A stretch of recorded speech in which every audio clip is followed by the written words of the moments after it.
Bapak Ibu, saudara-saudara yang berbahagia, terimalah salam dalam Dharma, Namo Buddhaya.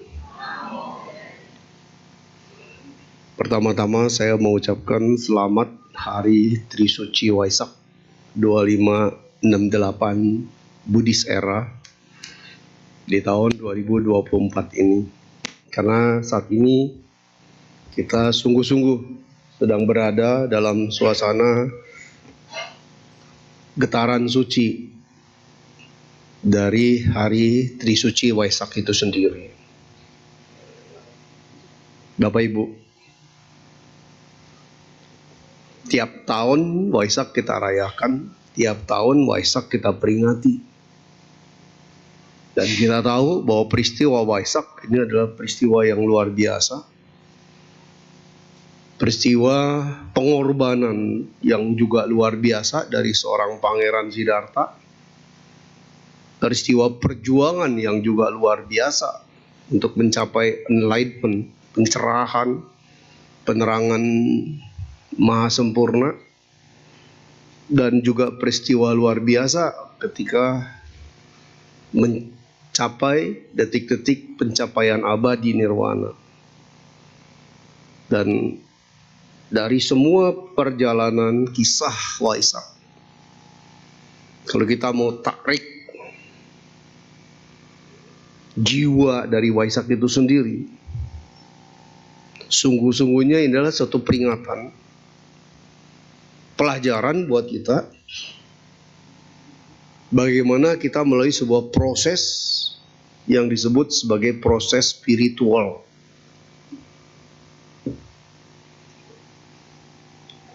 Banyak harapan yang kita munculkan di saat kita memperingati peristiwa Waisak. Tapi kalau cuma harapan yang selalu kita kedepankan di setiap kali kita merayakan Waisak, semoga berkah Waisak menyertai kita, semoga kedamaian Waisak menerangi jalan hidup kita. Semoga sinar Dharma memberikan kebahagiaan buat kita. Itu hanya peringatan yang kita arahkan kepada harapan. Tapi sebenarnya yang lebih penting bukan harapan. Walaupun harapan itu adalah sebuah kebutuhan. Tapi dalam proses spiritual, sebuah peristiwa yang disebut Trisuci Waisak adalah bagaimana kita tertantang, bertekad untuk meningkatkan kualitas spiritual kita. Ini sebenarnya yang harus kita maknai. Karena peristiwa Waisak itu adalah peristiwa perjalanan spiritual yang sangat luar biasa dari seorang Pangeran Siddhartha Gautama sampai menjadi Sakyamuni Buddha, sampai mencapai pembebasan abadi, pencapaian nirwana.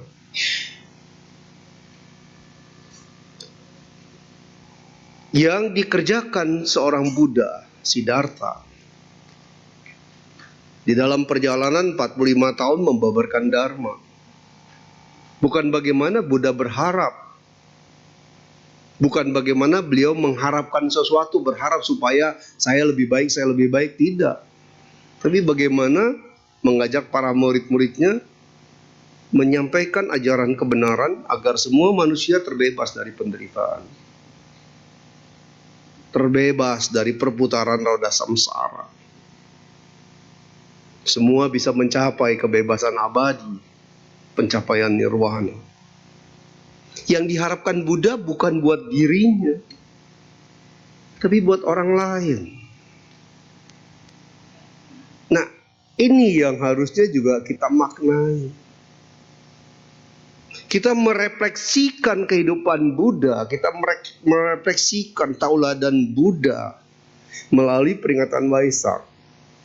Sebenarnya bagaimana kita juga merefleksikan semangat ketulusan, semangat cinta kasih, semangat dedikasi Buddha dalam tujuan ingin membahagiakan orang lain, bukan ingin membahagiakan dirinya sendiri.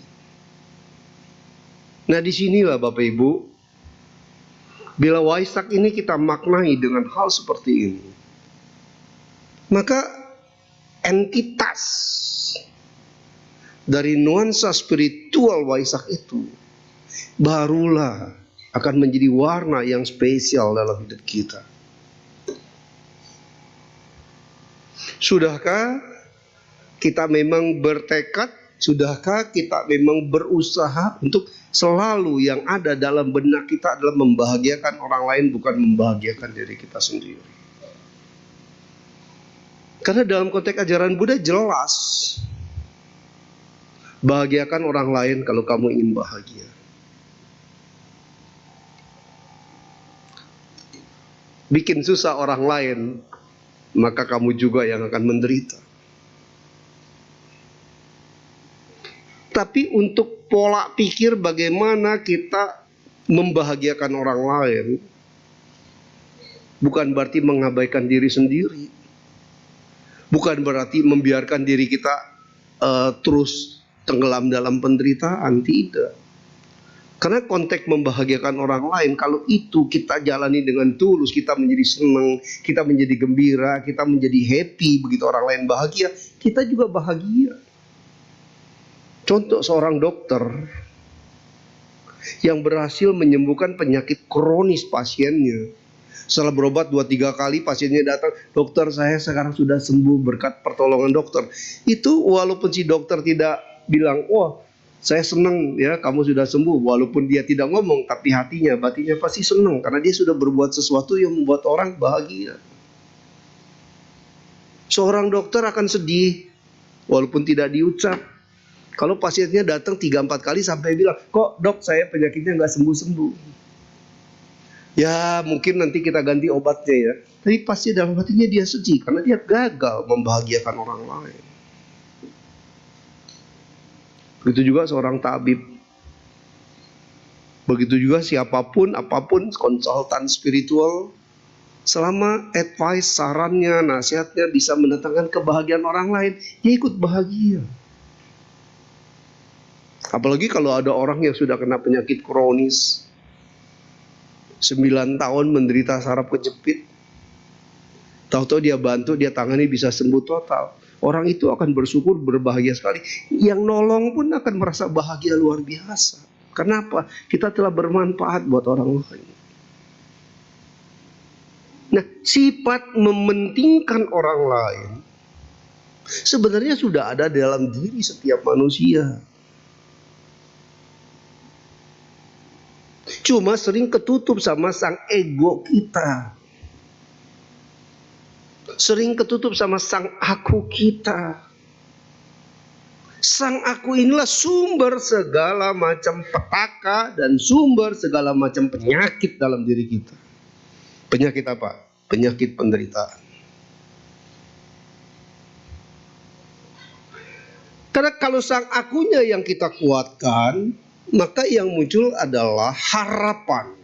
Bagaimana orang memperlakukan diri kita. Saudara, kalau yang muncul dalam diri kita adalah harapan-harapan agar orang lain melakukan sesuatu sesuai yang kita mau, agar orang lain melakukan sesuatu yang seakan-akan mengagungkan diri kita, seakan-akan memperhatikan kita, seakan-akan mengurusi kita, seakan-akan peduli sama kita, itu yang kita harapkan dari orang lain kepada kita. Penderitaan demi penderitaan yang akan kita terima. Karena pada saat kita membangun harapan Agar suami melakukan misalnya 10 hal, 1, 2, 3, 4, 10 buat kita. Kita berharap agar istri melakukan 1, 2, 3, 4, 10 buat kita. Dapat 2 aja kita masih kecewa loh. Karena apa? Kok cuma 2, yang 8 gak dijalanin, yang 8 gak diikutin, sakit hati kita. Bila sang aku kuat, harapan yang muncul adalah selalu ke dalam ego kita sendiri. Tapi jika sang aku kitanya lemah, harapan yang muncul adalah harapan yang keluar. Bagaimana saya membahagiakan orang lain? Bagaimana saya berkontribusi buat orang lain? Bagaimana saya memahami orang lain? Bukan menuntut orang lain harus memahami saya. Selama sang aku kita, ego kita yang menonjol, berarti kita sedang mandek dalam pengembangan spiritual kita sendiri. Seorang yang spiritualis bukan orang yang sakti, bukan orang yang hebat, apalagi berharap dengan spiritual bisa terbang, ya. Terus bisa jalan-jalan ke alam surga terus balik lagi cerita. Bisa jalan-jalan ke alam dewa terus balik lagi cerita. Bukan kayak gitu yang disebut seorang spiritualis. Tapi orang yang batinnya sudah tidak lagi mementingkan kepentingan ego pribadi, tapi melulu menggunakan egonya ini untuk bagaimana saya memberikan kontribusi buat orang lain.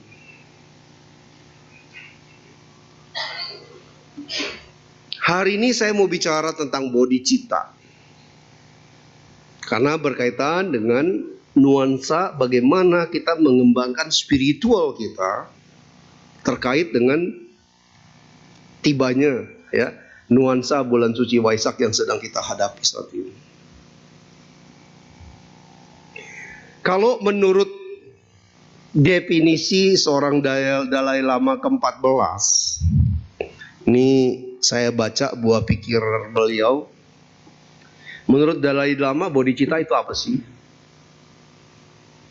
Bodhicitta adalah cita-cita untuk mewujudkan kesejahteraan semua makhluk hidup agar mereka mencapai kebuddhaan. Jadi cita-cita untuk mewujudkan kesejahteraan makhluk hidup, berarti universal banget ini, agar semua mereka bisa mencapai kebuddhaan. Dan di dalam diri setiap manusia, bahkan di dalam diri naluri hewan pun, bodhicitta itu ada. Bahwa pada dasarnya manusia itu punya benih-benih kebuddhaan. Ini yang kita sebut sebagai bodhicitta. Punya benih untuk mau berbuat baik. Punya benih untuk mau mengembangkan rasa kasihan. Punya benih untuk peduli, punya benih untuk gampang iba, gampang kasihan sama orang, punya benih untuk selalu pengen menolong, punya benih untuk selalu bisa berperan, kalau memang bisa berperan menolong, membantu orang. Ada kok benih itu. Cuma seringkali benih bodhicitta ini, benih-benih kebuddhaan yang ada dalam diri kita, tertutup oleh kabut jelaga yang kalau ibarat bodhicitta itu cahaya kemanusiaan kita, cahaya welas kasih kita, cahaya kasih sayang kita, cahaya empati kita, cahaya kepedulian sosial kita. Kalau ibarat ini cahaya tertutup oleh jelaga yang hitam, maka cahayanya jadi redup.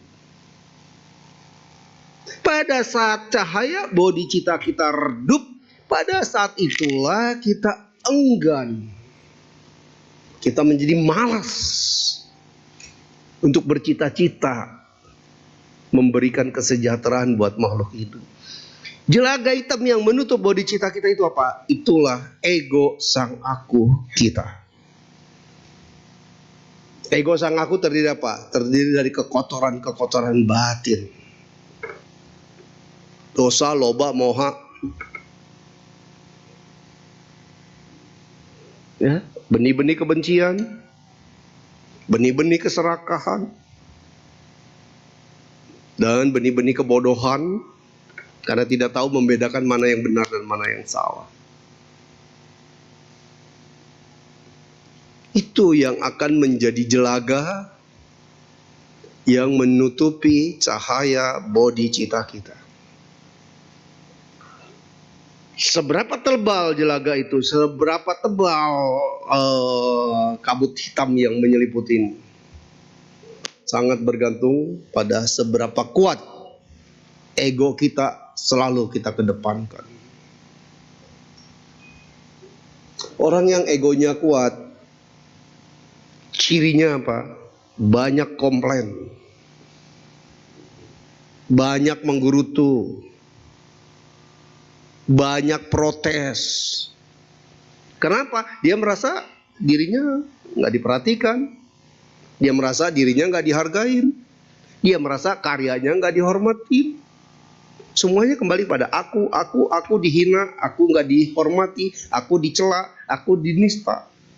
Pada saat kita merasa bahwa aku tidak dihormati, pasti sang aku ini akan protes. Munculnya dalam bentuk apa? Komplain, menggerutu, ngedumel.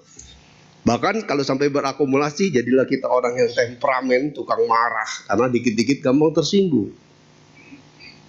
Orang yang gampang tersinggung itu egonya itu ada di depan, bukan bodhicittanya yang keluar di depan. Lalu bagaimana mempraktekkan bodhicitta dalam kehidupan ini?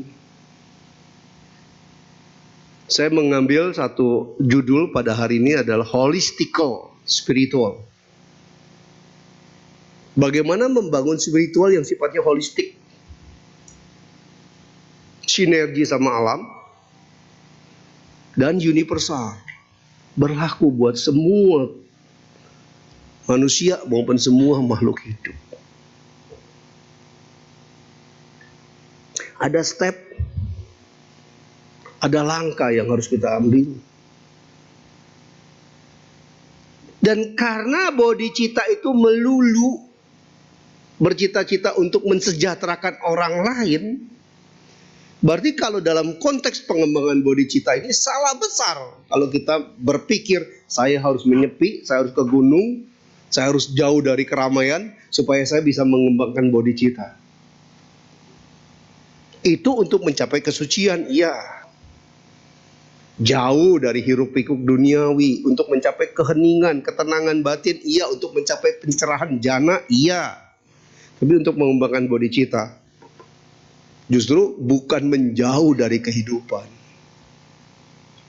tapi menyatu bersama di dalam kehidupan itu sendiri. Karena di dalam kehidupan inilah kita bisa tertantang bodhicitta kita untuk bagaimana mensejahterakan si A, mensejahterakan si B, mensejahterakan si C, membahagiakan si A, membahagiakan ini. Itu jadi kita tertantang. Banyak orang gara-gara, maaf ngomong ya, suka salah persepsi. Gara-gara rajin ikut latihan meditasi, yang terpikir dalam dirinya pengen cepet-cepet jadi orang suci, terus malah nggak berbaur dalam masyarakat. Banyak saya melihat orang gara-gara begitu fanatik dengan kegiatan meditasi, pokoknya kerjanya retret 2 minggu meditasi terus, segala macam latihan di mana-mana diikuti. Akhirnya apa? Semangat dagangnya jadi malas, semangat berwirausahanya jadi malas, semangat kerjanya jadi malas karena merasa gue udah nggak mau ngurusin duniawi. Kalau sampai begini kayak buah di karbit, terlalu cepat matang tapi cepat busuk. Mengembangkan ketenangan batin bagus, tapi bagaimana menanamkan wirya, semangat dengan ketenangan batin yang kita dapat terus berkontribusi buat banyak orang. Disinilah bodhicitta. Saya merumuskan ada 10 rumusan. Ini saya susun berdasarkan nalar logika saya, dan saya yakin 10-10-nya ini sejalan dengan nuansa Buddha Dharma. Untuk bagaimana kita melatih mengembangkan bodhicitta kita. Yang pertama, karena yang namanya bodhicitta itu cita-cita untuk membahagiakan orang lain. Pertama, membangun pertemanan. Kita tidak akan bisa mengembangkan bodhicitta kalau kita tidak punya teman. Lalu kepada siapa ini hasrat hati ingin membahagiakan orang? Siapa yang harus kita bahagiakan?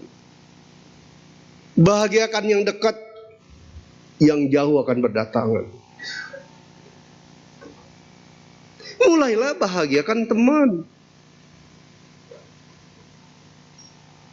lingkungan, ya, karena membahagiakan teman itu lebih gampang daripada membahagiakan keluarga. Kenapa? Membahagiakan keluarga tuntutannya banyak. Membahagiakan teman cincai-cincai, kadang-kadang teman gak banyak nuntut. Mulai dari yang gampang. Karena semakin dekat seseorang, dia menuntut kitanya makin banyak. Tapi kalau teman yang cuma biasa aja, kita menyapa dengan santun, dengan sopan, say hello, halo apa kabar, wah kelihatan kamu lagi ceria, happy nih. Ngomong begitu aja teman udah happy. Membangun pertemanan. Maka salah kaprah kalau seorang umat Buddha kerjanya menyendiri, nggak bersosialisasi, temennya cuma 4 orang sama dia, berempat terus kemana-mana, berempat terus, seakan-akan di dunia lain kagak ada temen.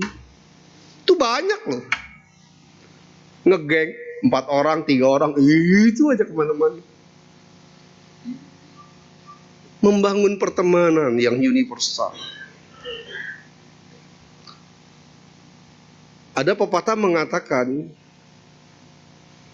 punya 1000 teman itu sedikit, tapi punya 1 musuh itu udah kebanyakan. Nah, bagaimana membangun pertemanan yang tidak menimbulkan friksi, yang tidak menimbulkan slack, yang tidak menimbulkan gesekan, yang tidak menimbulkan ketersinggungan. Itu simple loh, itu udah bodhicitta loh. Bagaimana kita berteman sama siapa aja, teman selalu welcome, senang sama kita, dan tidak ada satupun teman yang jadi sakit hati. Karena apa? Kata-kata kita, karena ucapan kita, karena ego kita yang cuma mementingkan diri kita, membuat teman banyak tersinggung. Karena dianggap kita jadi orang yang egois, cuma mikirin diri kita sendiri, nggak mikirin kepentingan teman. Nah, membangun pertemanan yang kalau dasarnya bodhicitta, yang tidak didasari sifat ego. Sifat ingin bagaimana teman perhatikan kita, dibalik kita perhatiin teman. Bagaimana teman menyanjung kita, dibalik kita bagaimana menyanjung mereka. Kalau memang mereka punya kebaikan yang layak dipuji, puji. Bukan malah kita ngomong supaya orang puji kita. Pertemanan yang baik akan berkembang menjadi persahabatan. Persahabatan yang baik akan berkembang menjadi persaudaraan. Kalau dari pertemanan sampai berkembang menjadi persaudaraan, berarti kita sudah membangun bodhicitta. Kita berhasil membangun komunitas yang kondusif. Tapi yang sering terjadi, pertemanan yang berkembang menjadi perpisahan, pembubaran. Awalnya punya teman 10, lama-lama tinggal punya teman 3. Karena satu demi satu kita benci, kita musuhin. Satu demi satu kita antipati sama mereka. Atau dibalik, satu demi satu meninggalkan kita karena mereka gak suka sama kita. Gagal membangun pertemanan itu tanda kita gagal mengembangkan bodhicitta kita.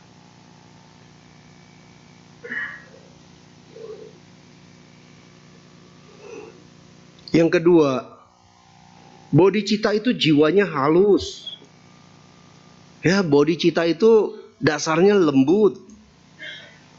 Bodhicitta itu dasarnya begitu perasa, begitu peka dia terhadap kesusahan orang, peka terhadap kesedihan orang, peka terhadap suasana batin orang yang lagi nyaman atau lagi tidak nyaman. Nah, membelajar atau melatih supaya bodhicitta kita peka. Yang kedua, belajar menikmati bunyi-bunyian. Salah satunya musik. Bagaimana kalau kita mendengar lagu rohani itu bukan cuma di telinga kita dengar, tapi bagaimana lagu rohani yang dinyanyikan, yang kita nyanyikan, yang musiknya sendu kita dengar, itu bisa membuat kita menjadi hati yang terenyuh. Ya kan, banyak ajaran agama yang dengan kata-kata, dengan syair, dengan lirik lagu, dengan ucapan yang intonasinya diatur sedemikian, sehingga membuat orang yang sama-sama mendengar suara itu jadi sedih, banyak yang menangis dalam berdoa. Karena memang itu mau disentuh hatinya. Kita kadang mendengar lagu sedih, mendengar lagu yang memang nuansanya sedih. Begitu kita lagi nonton lagu sedih, penyanyinya lagi menyanyikan lagu sedih, tahu-tahu di samping penyanyi ada orang yang tari latarnya atau apa, kesreo, jatuh. Karena kita lagi dengar lagu sedih, penari latarnya jatuh. Yang kita lakukan apa? Tertawa. Betul nggak? Tertawain orang yang lagi menderita. Oh, orang lagi nyanyi, ada yang jatuh, kita tertawa. Padahal kita lagi dengar lagu sedih. Lagi dengar lagu sedih, kalau batin kita terenyuh, ada orang jatuh pun kita nggak akan jadi tertawa. Kita sering mentertawakan orang kalau kena musibah. Suka ada yang bikin prank tuh ya, dikerjain. Ya, orang lagi mau duduk, kursinya ditarik, jatuh celentang. Kita nonton videonya tertawa gitu. Kita senang mentertawakan orang yang lagi menderita. Ini ego kita tuh yang keluar, bukan bodhicitta kita. Kalau bodhicitta, orang dikerjain, dia jatuh, bukan kita tertawa, kita kesian. Kenapa sih orang tega amat dikerjain kayak begitu? Menikmati bunyi-bunyian. Pagi hari dengar suara burung berkicau, kita ikut tenang, happy, aduh kayaknya alamnya indah banget, kayaknya suasana damai banget. Maka saya kalau hari Sabtu, malam Minggu, saya selalu kalau lagi nggak ada tugas keluar, saya bermalam di Ciodeng. Itu sawah, banyak burung. Jadi kalau pagi-pagi dengan suara burung berkicau tuh kayaknya merdu, enak gitu. Kenapa? Di Jakarta udah susah saya dengar suara burung. Ya, mendengar bunyi-bunyian alam bisa bikin batin kita damai, tenang. Mendengar suara air bergemericik, ya, kericik, terus angin sepoi-sepoi, wah kayaknya indah banget dunia. Mulai dengan mendengar bunyi-bunyian musik, bunyi suara alam. Kalau kita udah senang dengan suara bunyi-bunyian, dengar suara petir pun kita akan senang. Kenapa? Karena wah hebat amat alamnya, itu suara petirnya bisa kayak irama ngegelegar begitu. Jeder, wih indah. Kalau kita udah senang dengan suara bunyi-bunyian, di rumah ada yang ngomel, ada yang marah, kita bisa senyum loh. Karena itu kan bunyi-bunyian juga. Walaupun ada yang nadanya sopran, ada yang nadanya apa itu tinggi, ada yang nadanya melengking. Itu menikmati bunyi-bunyian itu juga kedamaian batin. Kita tidak akan tersinggung kalau ego kitanya nggak taruh di depan. Tapi begitu ego kita taruh di depan, kita tersinggung. Orang ngomong pelan dibilang ngomong kasar, orang ngomong kasar dibilang kurang ajar. Kenapa? Egonya kita taruh di depan. Selalu kita merasa kita tersinggung, kita dihina, kita nggak dihargain dengan bunyi-bunyiannya itu. Nah, kalau kita sudah menghargai bunyi-bunyian, berarti kita kan tahu bunyi yang model apa yang kita senang, bunyi yang model apa yang kita kagak suka. Betul apa benar? Kalau kita udah tahu bunyi yang kayak bagaimana yang kita tidak suka, jangan bunyikan itu ke orang lain. Kalau kita senang bunyi-bunyian yang lembut, merdu, kalem, sopan, santun, kita senang itu, ya itu yang harus kita berikan juga ke orang lain. Tapi kadang-kadang memang ada pemicu yang membuat ego kita jadi naik ke depan. Kesalahan yang sama yang diulang-ulang, bunyi yang sama yang gak enak yang diulang-ulang, itu bisa membuat ego kita akhirnya naik ke depan. Karena apa? Sekali sabar, 2 kali sabar, 3 kali sabar, apa 10 kali masih sabar dengar bunyi yang gak enak yang sama diulang-ulang terus. Jadi kalau kita mendengar bunyi yang gak enak itu diulang lagi, kita merasa jadi tersinggung, ego kita jadi tertantang. Jangan lakukan itu. Ya. Kita mau menikmati bunyi-bunyian yang enak, berikanlah bunyi-bunyian yang enak juga kepada orang lain. Artinya bertutur kata, ya, keramahan, sopan santun. Ada orang yang sangat emosi kalau biasanya ego lagi, dia merasa benar tapi dituduh. Sekali sabar, 2 kali sabar. Tapi kalau sering-sering dituduh terus, ya yang namanya manusia pasti bisa meledak juga egonya. Ya, apa yang kita nggak mau dengar bunyi yang enak, jangan bunyikan itu ke orang lain. Yang ketiga,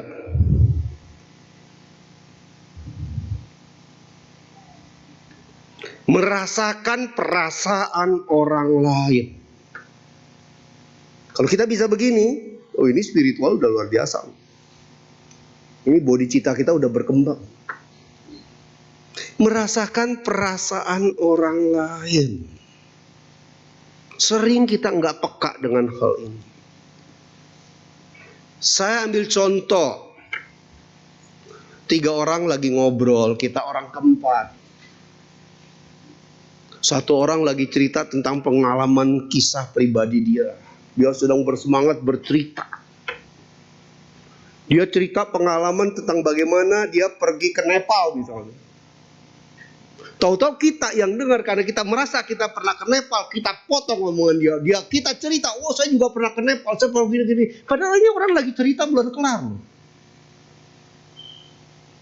Kita potong dengan cerita pengalaman kita sendiri.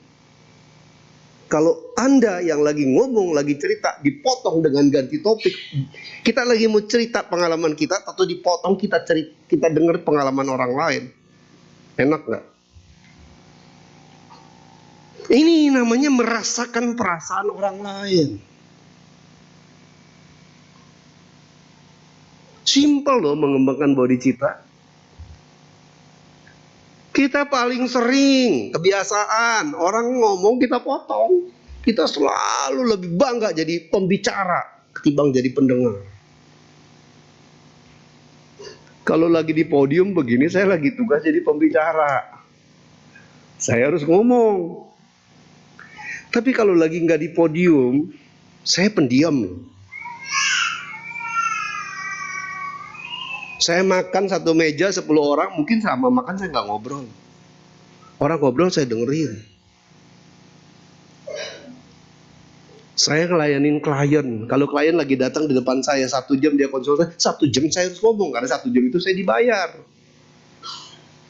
Tapi di luar itu, orang sering bilang saya ini pendiam. Tapi bukan berarti nggak bisa ngobrol, nggak bisa ngomong. Karena saya ngerti, kalau saya lagi jadi pendengar, jadilah pendengar yang baik. Ini merasakan perasaan orang lain. Ini body cita Bapak Ibu. Apalagi kalau satu lagi ngomong, ini ngomong, tok. Saya bingung kadang-kadang siapa yang dengar gitu. Ngomong bareng. Ini ngomong, ayo orang ketiga sakit kepala.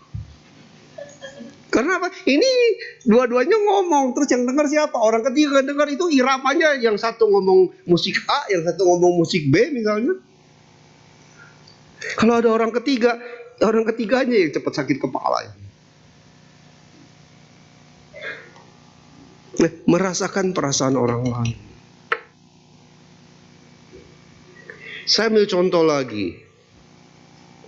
Kadang-kadang kita juga nggak peka dengan hal ini. Kita ngobrol sama orang, maaflah, orang miskin yang gajinya tuh di bawah UMR. Katakanlah penghasilan dia sebulan 3,5 juta. Kita ngobrol sama dia beli tas yang harganya 5 juta.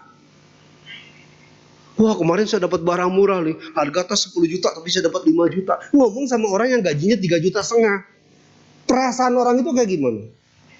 Pernah nggak kita rasakan perasaan orang itu kayak apa? Wah, enak ya, ibu mah bisa beli tas 5 juta. Bisa dapat 5 juta yang menurut ibu murah. Saya ngerasain duit 5 juta aja gak pernah punya. Perasaan orang kayak apa? Pernah nggak kita berpikir ke arah itu? Seringkali enggak, kita bangga loh. Gua bisa beli barang murah. Walaupun 5 juta buat kita murah, buat dia kan barang mahal. Kenapa harus bicara nilai? Kenapa harus bicara angka pada orang yang gak selevel sama kita? Dan ini sering terjadi. Terus kalau itu terus bablas kita lakukan terus, di mana body cita kita? Kemudian saya balik. Bicara, wah kemarin saya jalan-jalan beli tas branded harganya 30 juta. Ngomongnya sama orang yang asetnya triliunan. Apakah itu sesuatu berita yang menggembirakan buat orang itu? Yang terjadi kita dicibir, yang terjadi kita dicemooh.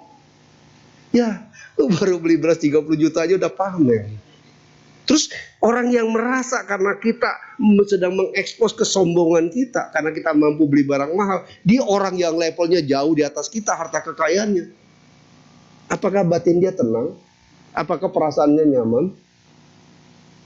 Bisa jadi nggak nyaman. Nih gue bergaul sama orang kok kayak gini. Baru belanja 30 juta aja udah sombong banget. Padahal buat dia kan urusan kecil. Menyampaikan sesuatu yang nggak pas.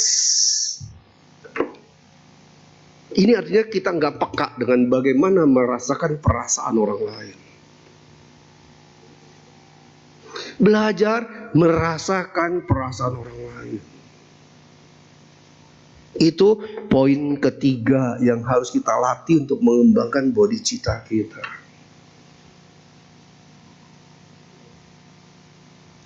Kita membanggakan mobil kita, katakanlah mobil mewah, ke orang yang nyicil motor aja masih harus ditarik motornya. Gara-gara kagak mampu bayar cicilan. Apakah kita nggak membuat orang itu jadi jealous, jadi merasa rendah diri terhadap kita? Apakah dia nyaman? Kalau kita belajar mengenai, kita akan tahu, oh kalau saya ngomong begini orang ini kan nggak nyaman. Jangan ngomong soal itu.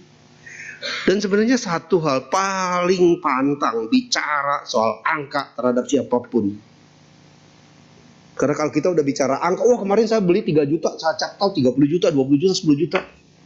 Emang orang nanya, lo beli tas berapa duit? Nggak ditanya kok cerita gitu loh. Apakah dengan kita cerita kita yakin orang itu senang? Apakah dengan kita bilang wah gue dapet tas bagus, apakah kita yakin orang itu jadi senang atau malah jadi tersinggung? Nah ini peka bagaimana menghargai perasaan orang. Orang bisa aja jadi sedih, enak ya dia mau bisa beli barang-barang branded. Saya boro-boro punya barang branded, tas rompeng aja masih dibawa-bawa. Apa nggak jadi sedih dia gara-gara dengar omongan kita? Terus perasaan kita di mana?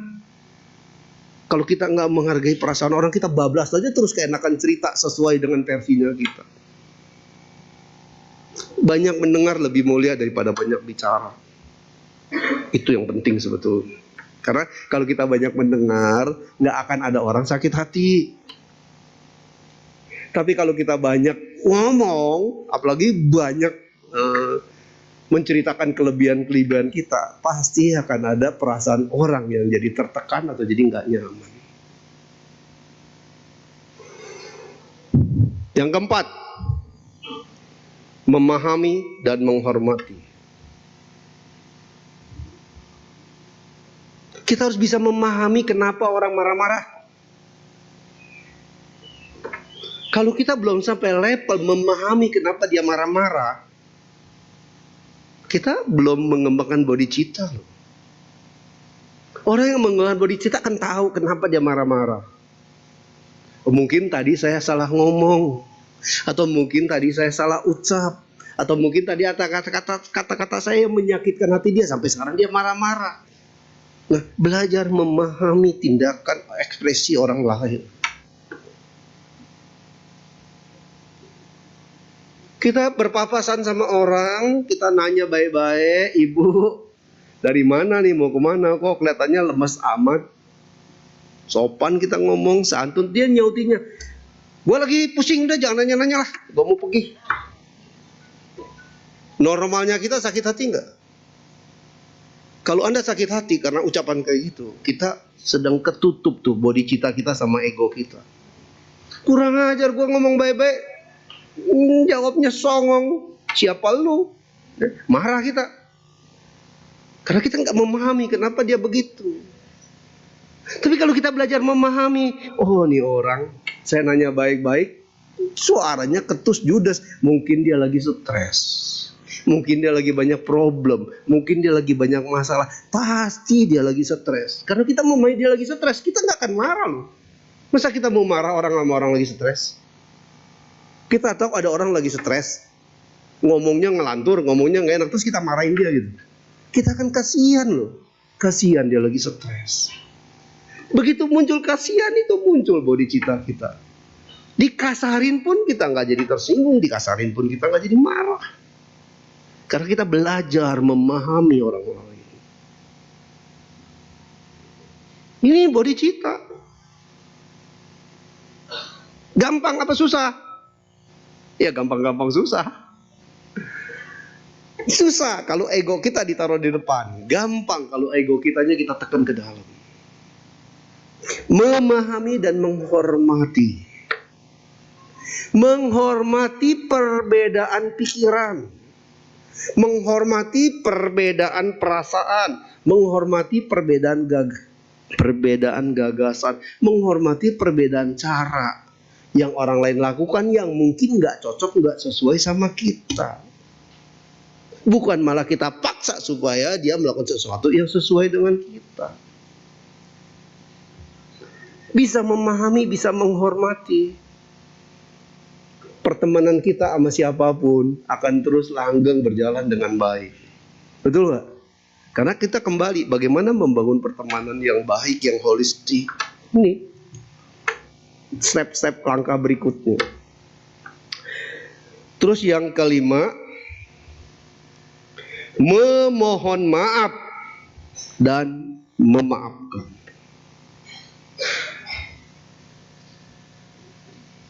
Pak, Bu, kalau di hati kita nih ada kesel, mangkal, sebel sama orang, ngeganjel terus orang itu nggak pernah kita maafin, yang menderita siapa? Kita apa orang yang kita benci? Kita benci sama orang, sampai bencinya sampai sebel, mangkal, setiap disebut namanya pokoknya kita dongkol. Setiap orang sebut namanya, apalagi teman baik kita sebut namanya kita kesel. Dan kita merasa nggak pernah mau maafin dia. Dia karena udah melakukan kesalahan besar, sebelum dia minta maaf sampai mati gua nggak mau maafin dia. Kan banyak orang suka bertekad kayak begitu. Ini bodhicittanya tenggelam dalam gitu. Kita harus bisa memaafkan orang lain sebesar apapun kesalahannya. Makin besar kesalahannya, makin sakit hati kita makin dalam, makin bisa kita memaafkan. Mulia gitu. Tapi hati kita akan dingin. Hati kita akan beku, kita nggak akan bisa maafin orang kalau mulut kita nggak pernah mengucapkan mohon maaf. Memohon maaf dan memaafkan. Orang yang mulutnya sering ngomong kata mohon maaf bukan berarti dia salah loh. Lagi ngobrol enak-enak, toto teman kita ngomongnya nyelkit, nggak enak. Ngomong sama kita jadi nyelkit. Langsung, oh Sorry ya, maaf ya kalau tadi mungkin saya salah ngomong sampai Anda emosi. Kalau mulut kita udah ngeluar begitu, walaupun dia ngomongnya nyelekit, kita gak sakit hati loh, bener gak? Tapi kalau kita nggak maafkan, mulut kita nggak mohon maaf, ini orang songong amat ya, gua ngomong bener-bener kok malah jadi judes nggak karuan. Wah, udah gua nggak mau bergaul sama orang ini, kita blacklist dia, kita blok dia, besok-besok kita nggak mau bergaul sama dia. Dan kesimpan terus sakit hatinya. Akhirnya apa? Hidup kita bawa-bawa masa lalu. Sakit hati masa lalu kita simpen terus, kita inget terus. Orang berbuat sekali, katakanlah menista kita, membuat kita sakit hati sekali. Tapi kalau kita ingat-ingat terus, kita sakit hatinya berkali-kali. Kita yang rugi. Supaya hati kita nih clean, nggak ada beban sakit hati, kita harus bisa memaafkan orang lain. Belajar mulut kita harus sering ngomong maaf. Sorry. Ngomong maaf, ngomong sorry bukan berarti oh ya saya salah. Enggak. Maaf ya kalau saya salah. Mulut gampang ucapkan kata maaf, hati kita pun akan luluh, gampang memaafkan orang. Plong kita. Tapi paling sering mulut ngomong maaf aja susah loh. Apalagi suami istri, saya paling punya banyak kasus klien suami istri. Yang dua-duanya jadi pasien psikiater. Karena ributnya udah tingkat dewa. Ya, konflik benturannya tuh udah tingkat dewa. Sampai harus ke psikiater dua-duanya. Dua-duanya stres, dua-duanya tertekan. Nah kalau udah ketemu yang begini, kalau saya bilang udah saling memaafkan, ya, kalian maafin lah. Apa jawabannya? Dia yang mesti minta maaf saya, bukan saya yang minta maaf sama dia. Nah itu kan ego tuh. Karena apa? Dia yang salah kok, kenapa saya mesti minta maaf? Nah ini ego. Jadi kalau kita bisa ngomong, oh ya mungkin saya salah, minta maaf, hati kita akan gampang maafin orang. Kalau mulut kita susah ngomong minta maaf, hati kita akan beku, nggak bisa maafin orang. Yang keenam, memberi dan mensyukuri. Jangan memberi terus bangga. Memberi dan mensyukuri. Ada cerita pedagang beras. Ya. Katakanlah di kampung lah. Suatu hari kedatangan seorang nenek-nenek tua yang bawa segelas gelas kosong. Pakainya lusuh, jalannya tertatih-tatih. Si nenek ini menghampiri si toko tukang beras. Dia minta, bos, boleh nggak saya minta segelas beras? Buat saya masak karena saya berdua sama suami saya, tinggal berdua, hari ini nggak punya beras buat masak. Tukang beras bilang, oh maaf saya nggak bisa kasih ibu segelas beras. Oh gak apa-apa, terima kasih. Si nenek ini jalan. Karena di kampung tukang beras itu cuma satu, dia jalan dengan tati-tati, hatinya sedih karena hari ini dia gagal bisa masak. Tapi diam-diam si pedagang beras ini utus karyawan dia suruh bawa satu karung beras, ikutin nenek itu. Sampai di rumah gubuknya si nenek, si karyawan turun beras, Bu, ini dari bos tukang beras tadi buat ibu, supaya ibu bisa masak, ya, nggak usah cuma segelas, ibu bisa hidup buat 2 bulan. Kalau nanti lebih kebanyakan ibu bisa bagi tetangga-tetangga ibu yang mungkin juga nggak punya beras. Seorang pembeli yang tadi ada di toko beras itu lihat waktu minta segelas nggak dikasih, kok malah ngirim dikasih sekarung. Si pembeli ini nanya, bos, bukankah si nenek tua tadi cuma minta segelas? Kenapa harus bapak berikannya 1 karung? Tukang beras jawab apa? Nenek itu minta segelas karena memang dia butuhnya itu. Tapi saya memberi, kalau saya mampu memberi sekarung, kenapa saya harus memberi segelas? Ketangkap maknanya. Dia memang butuh segelas, tapi saya mampu memberi sekarung, kenapa saya harus memberi segelas? Ini lagi-lagi bawa dicita, karena kan bagaimana Berpikirnya tuh memberi, bukan bagaimana menerima. Sering kita mampu berdana 10 juta, tapi dananya cuma 100.000. Kita mampu membangun katakanlah sumbangsi, misalnya kita mampu adakan bagi sosial, bagi paket beras 1.000 paket. Mampu, bisa, dan berlebih uang kita, tapi kita baginya cuma 10 kantong. Itu namanya Pak, ada unsur ego di depan, berhitungan untung rugi. Kalau udah ego tuh hitungannya untung rugi. Wah, ngasih 1.000 mau tekor gua, banyak, ngasih 10 aja, lebih hemat, lebih murah. Kalau udah ada hitung-hitungan untung rugi, itu udah bukan bodhicitta, itu sang aku kita.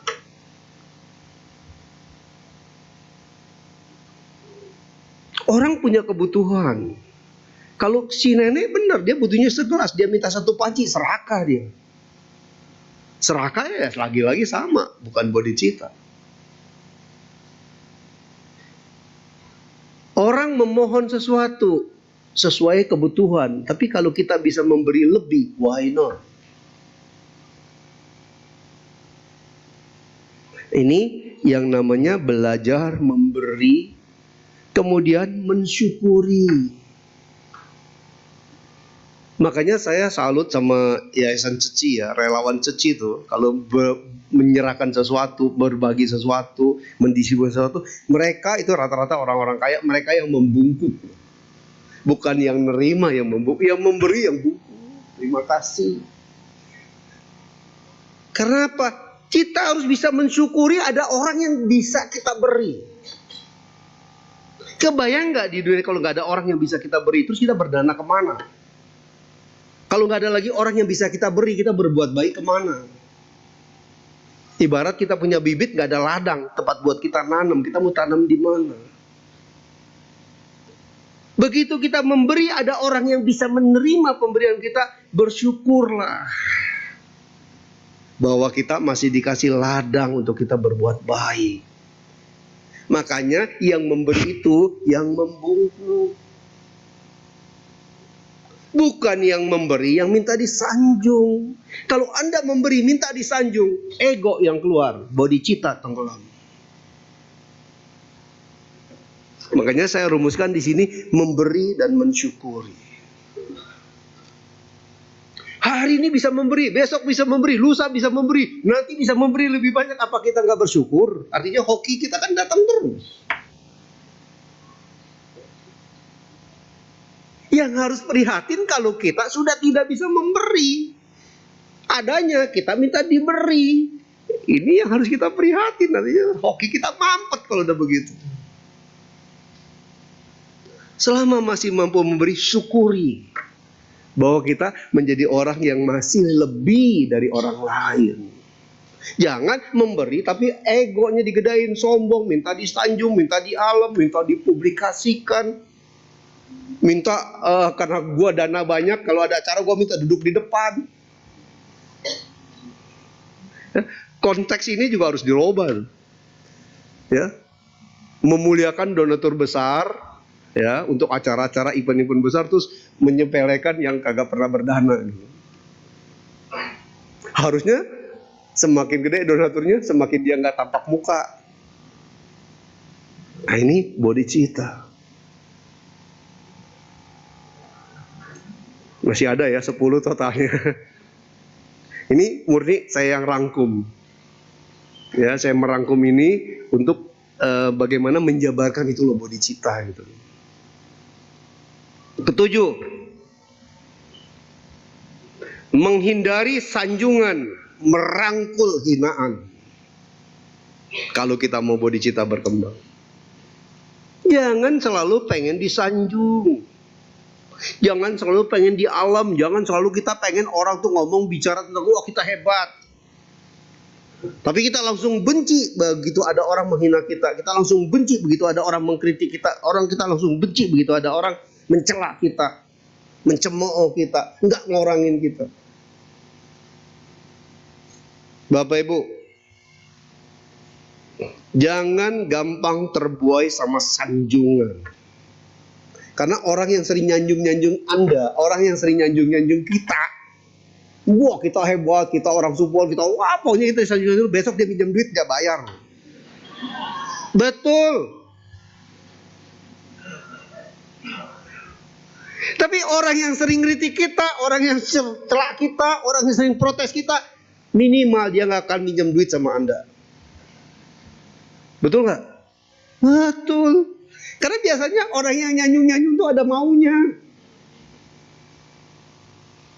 Gua angkat dia, gua sanjung dia, gua jadi teman dekat, jadi teman baik. Besok kalau gua susah kan tinggal minjem duit sama dia. Dan yang menyanjung-nyanjung sering PHP, memberikan iming-iming janji palsu. Tapi yang berani kritik kita, berani mengoreksi kita, dialah teman yang harusnya kita jadi teman baik. Karena apa? Dia yang peduli sama kita. Dia yang ngerti kesalahan kita. Tapi kita kan manusia. Kalau kita dicela, orang itu kita benci. Ya, bukan malah yang nyela kita yang kita jadiin teman baik, yang nyanjung yang jadi kita jadiin teman baik. Makanya menghindari sanjungan, merangkul hinaan. Ini cara melatih bodhicitta kita. Yang kedelapan, menyapa tanpa disapa. Ini untuk menurunkan kesombongan dan ego kita. Jangan merasa kita jabatan tinggi, kedudukan tinggi. Jadi kalau kita lagi duduk, ada teman liwat, biar dia yang manggut dulu sama kita. Halo Romo, halo Bapak, apa kabar? Oh iya baik. Karena merasa kita lebih senior, karena merasa kita lebih terhormat, karena merasa kita lebih jabatan tinggi, kita pengen orang menyapa kita. Baru kita membalas sapaannya. Menyapa tanpa disapa. Ini bodhicitta. Kita terhormat. Kita punya kedudukan mulia. Tapi begitu kita ketemu seseorang, gak perlu harus orang itu nyapa kita dulu. Kita duluan aja yang sapa. Halo, apa kabar? Wah, segar ya, sehat-sehat ya. Walaupun dia belum nyapa kita. Tapi kalau dibalik kita pengen disapa dulu baru kita menyapa orang, tanpa kita sadari kita sedang memunculkan kesombongan kita. Kita sedang memunculkan sang ego kita. Artinya apa? Ramahlah, familiar lah, friendly lah sama siapa aja. Itu konteksnya kembali lagi apa? Membangun pertemanan yang holistik. Kesembilan, menyadari kelebihan tanpa membanggakan diri. Setiap orang pasti punya kelebihan masing-masing. Setiap orang pasti punya kelemahannya masing-masing. Kita terlahir jadi orang pintar karena memang kita jenius. Kita punya kemampuan intelektual yang bagus, kita punya kemampuan analisa yang bagus. Kita terlahir jadi orang yang smart, brilliant, itu kelebihan. Terlahir jadi orang pintar, anugerah. Tapi merasa pintar, musibah. Camkan itu. Supaya apa? Kita jangan pamer. Orang yang selalu merasa dirinya punya kelebihan-kelebihan, terus tidak dilanjutkan, punya kelebihan tapi tidak membanggakan diri, poin tidak membanggakan dirinya tidak dikembangkan, maka kita akan jadi orang yang sok pamer. Seakan-akan kita punya kelebihan, seakan-akan kita punya kehebatan. Pamer-pamer terus itu ego yang keluar, kesombongan. Menyadari kelebihan diri sendiri tanpa harus membanggakan diri.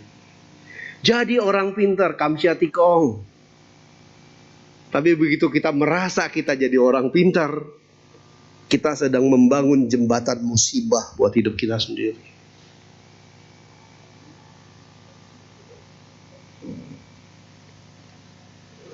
Kadang kita merasa hebat karena kita merasa serba tahu.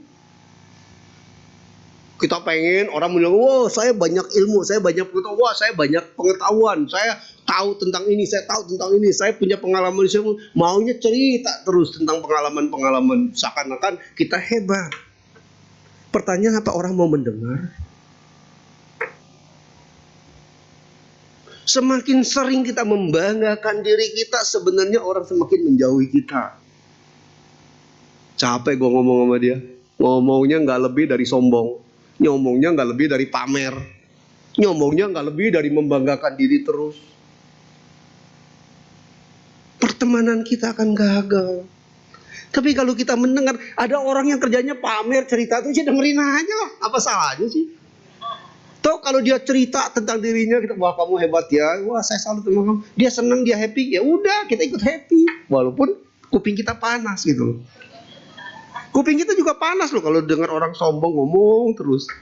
Kadang-kadang kita menghindar ketemu sama dia. Besok gua nggak mau ngobrol sama dia. Asal dia kok si A lagi ada, kita ngobrolin sama si B. Karena kalau ngobrol sama dia pasti cerita yang sama diulang terus. Banyak orang pamer cerita yang sama diulang terus. Sampai yang dengarnya udah bosan. Dia masih cerita yang sama. Nah kita nggak sadar tuh. Bagaimana menghargai perasaan orang. Bagaimana merasakan perasaan orang.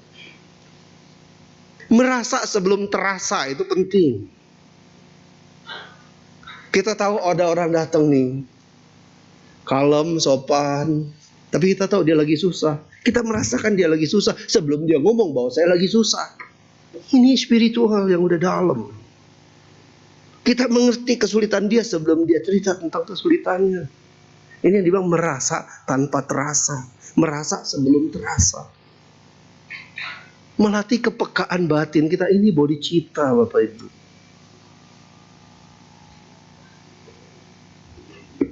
Gak enak ya dengar Dharma ya. Karena jadinya dikoreksi terus dari tadi nih. Karena saya kan banyak yang terkoreksi terus ini. Tapi ya memang begitulah.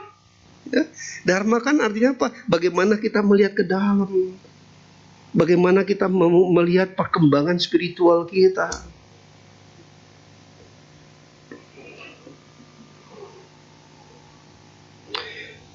Ada kadang-kadang orang ya sok tahu.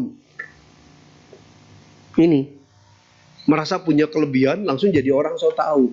Ngomong tentang padi begini, wah begini ngomongnya sama petani. Walaupun kita belajar di buku nih ada jenis-jenis padi begini ngomongnya sama petani, ditetawain enggak? Ditetawain, siapa lu ngomong padi sama gua. Nah, menyampaikan sesuatu yang enggak tepat lawan bicara itu juga namanya apa? Kita pamer diri tapi enggak tahu tempat.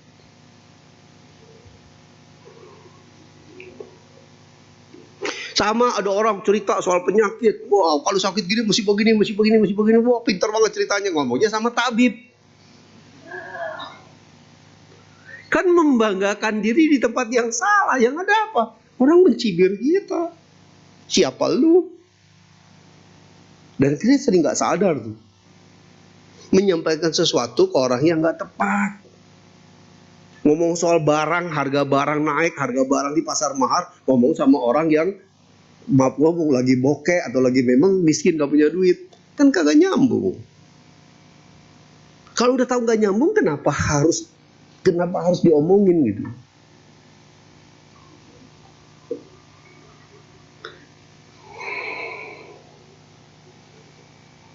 Terus yang ke-10,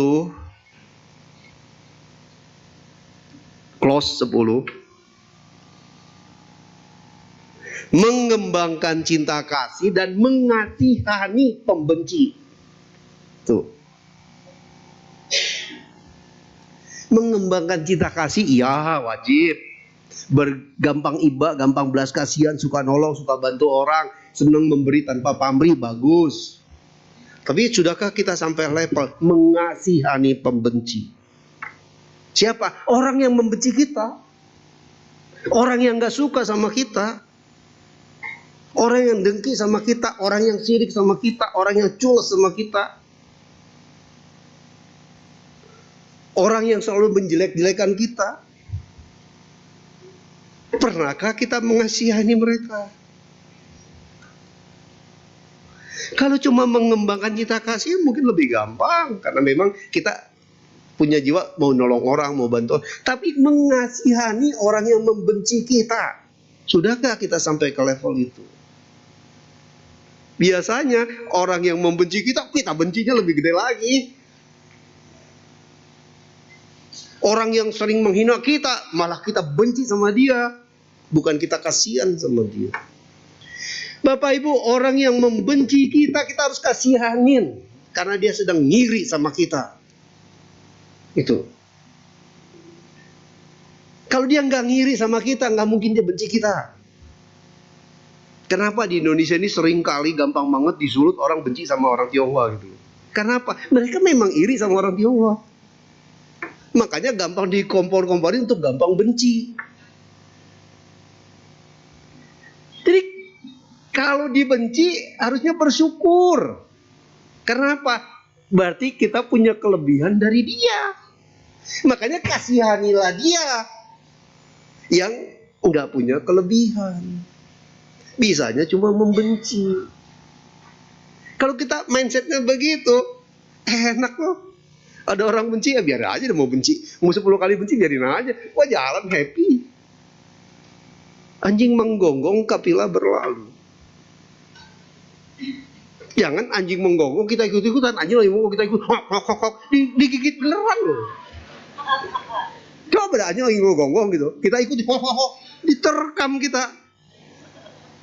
Anjing menggonggong, kita jalan aja, nggak ngegigit kok anjing.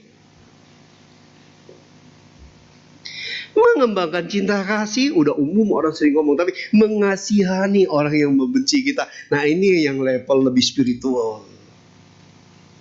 Bapak Ibu, 10 ini kalau dijalanin semua, saya yakin nggak lama Anda jadi Buddha. Betul. Kenapa? Semua yang kita jabarkan semuanya buat orang lain semua, bukan buat diri kita. Bagaimana kita berkontribusi membuat orang semua bahagia. Pertemanan bisa akur. Dari pertemanan bisa jadi persahabatan, persahabatan bisa jadi persaudaraan. Kali ini dijalanin semua.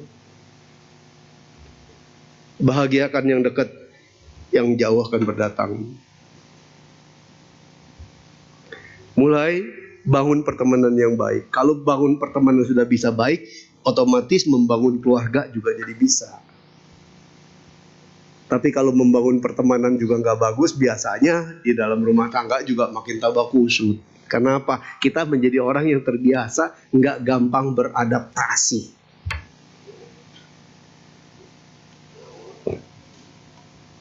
Jadi terakhir saya mau ngasih satu clue. Ada orang sangat kaya raya di Taiwan, dan dia sering membawa seminar dengan konsep sukses dengan modal nol. Tanpa harus modal, tapi bisa sukses. Dan memang dia sukses, kaya raya. Dan selalu bisnisnya dimulai memang dengan nol. Artinya apa? Modalnya hanyalah kepercayaan. Orang percaya dia, orang mau investasi sama dia, orang mau kasih modal buat dia, modalnya adalah kepercayaan. Jadi bukan uang beneran, nol, tapi dia sukses. Seorang mahasiswa bertanya, Pak, Bapak selalu dikenal sebagai orang kaya yang sukses dengan modal nol. Apakah ini karena memang jalan nasib hoki Bapak memang bagus, sehingga kok bisa modal nol bisa sukses? Jadi ditanya, apakah memang jalan hoki Bapak atau mia nasib Bapak memang bagus? Si orang kaya ini bilang, kamu tahu nasib ada di mana? Kalau pelajaran nasib bisa dilihat di mana? Si mahasiswa bilang, nasib kan bisa dilihat di garis tangan. Betul. Coba kamu kasih lihat saya garis tangan kamu. Dia kasih lihat. Si orang kaya itu bilang, di sini di telapak tangan kamu lengkap. Ada garis kesehatan, ada garis hoki, ada garis karir, ada garis panjang umur, pendek umur, ya, ada garis relasi segala macam. Semua garis kehidupan kamu memang ada di garis tangan kamu. Tapi sekarang kamu genggam telapak tangan kamu. Digenggam sama si mahasiswa. Ditanya si masih orang kaya, sekarang kamu genggam kelihatan nggak garis-garis yang tadi? Nggak ada. Jadi terlihat atau tidak terlihat garis kehidupan kamu, semuanya ada di genggaman tanganmu. Kamu mau jadi sukses? Tergantung. Kamu mau genggam nggak garis sukses kamu? Kamu mau sehat? Tergantung. Kamu mau genggam nggak garis sehat kamu? Mau jadi orang yang terkenal? Mau nggak kamu genggam garis popularitas kamu? Artinya apa? Semua jalan hidup kita ada di genggaman tangan kita sendiri. Tinggal mau nggak kita menggenggamnya. Pengen kaya, pengen sukses. Bagaimana menggenggam metodenya? Bagaimana menggenggam polanya? Pengen sehat, bagaimana menggenggam cara hidupnya? Pengen bergaul, punya teman banyak, bagaimana membangun komunikasinya? Bagaimana menggenggam komunikasinya? Jadi semuanya kembali akhirnya apa? 10 yang saya babarkan kembali kepada garis nasib hidup Bapak sendiri. Mau digenggam atau enggak? 10 tadi saya babarin, kalau enggak digenggam ntar keluar lupa. Kalau digenggam ini yang tadi gua mau pegang, ini jadi pegangan, jadi pedoman, dipraktekkan, dijalankan, itulah dharma. Kalau orang cuma belajar dharma, belajar teori, ngerti itu bahasa Pali yang sampai berat panjang-panjang, kalau saya nggak pernah hafal. Karena saya ceramah nggak pernah mau masuk ke dunia teori. Ya, bahasa Pali panjang-panjang, saya lebih mau aplikasinya dharma. Apa yang dia di dharma, kalau nggak dipraktekin, dia nggak jadi dharma. Seringkali orang yang pintar berteori, tapi tidak mempraktekkan dharma, jadinya apa? Sombong, sok pintar, bahwa seakan-akan dia orang paling hebat pengertian tentang agama Buddha. Tapi nggak dipraktekin, kosong, nol. Nggak ngerti banyak teori, tapi mempraktekkan esensi dari agama Buddha. Justru itulah ya orang yang benar-benar menjalankan dharma dalam kehidupan. Itulah praktisi dharma yang sebenarnya. Demikian Bapak Ibu, semoga apa yang saya sampaikan bermanfaat. Namo Buddhaya.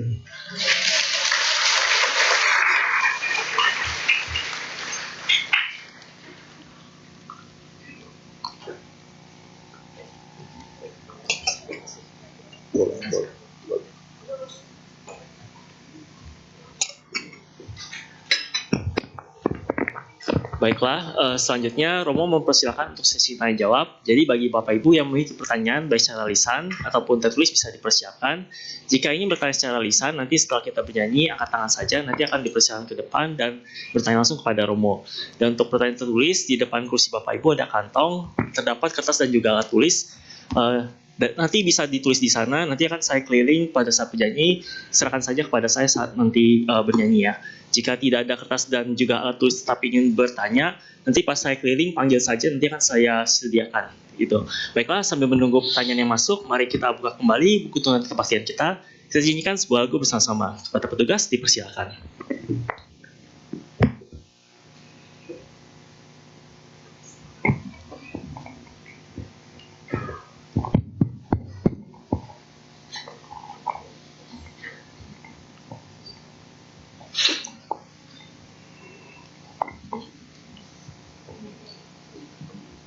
Marilah kita buka buku tuntunan kebaktian pada halaman 112 untuk menyanyikan lagu yang berjudul Cinta Kasihmu.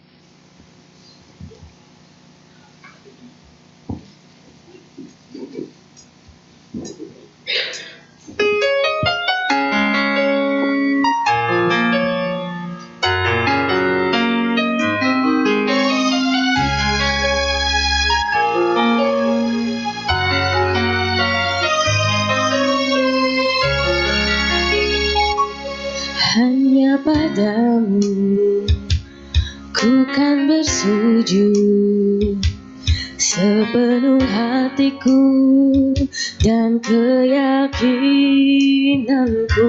Sinar wajahmu sejukkan hatiku, cinta dan kasihmu damaikan jiwaku. Dikala hati menjadi bimbang, tak berpaling darimu, melalui jalan yang penuh liku, ku genggam genggam jamamu. Hanya di dalam dirimu ku temukan cinta yang abadi, cinta kasihmu yang suci kau pancarkan kepada umat manusia. Tanamkanlah dalam diri cinta yang diajarkan Sang Buddha. Marilah kita pancarkan cinta kasih, semoga semua makhluk berbahagia.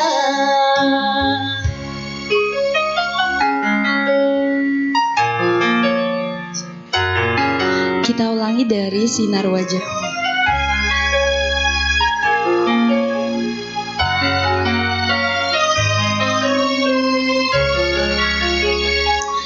Sinar wajahmu sejukkan hatiku, cinta dan kasihmu jamaikan jiwaku. Dikala hati menjadi bimbang, tak berpaling darimu, lalui jalan yang penuh liku, ku genggam jamamu. Hanya di dalam dirimu ku temukan cinta yang abadi, cinta kasihmu yang suci kau pancarkan kepada umat manusia. Tanamkanlah dalam diri cinta yang diajarkan Sang Buddha. Marilah kita pancarkan cinta kasih, semoga semua makhluk berbahagia. Oh, kini ku mengerti cinta dan kasihmu. Dikala duka dan suka ku genggam jamamu. Hanya di dalam dirimu ku temukan cinta yang abadi, cinta kasihmu yang suci kau pancarkan kepada umat manusia. Tanamkanlah dalam diri cinta yang diajarkan Sang Buddha. Marilah kita pancarkan cinta kasih, semoga semua makhluk berbahagia. Terima kasih.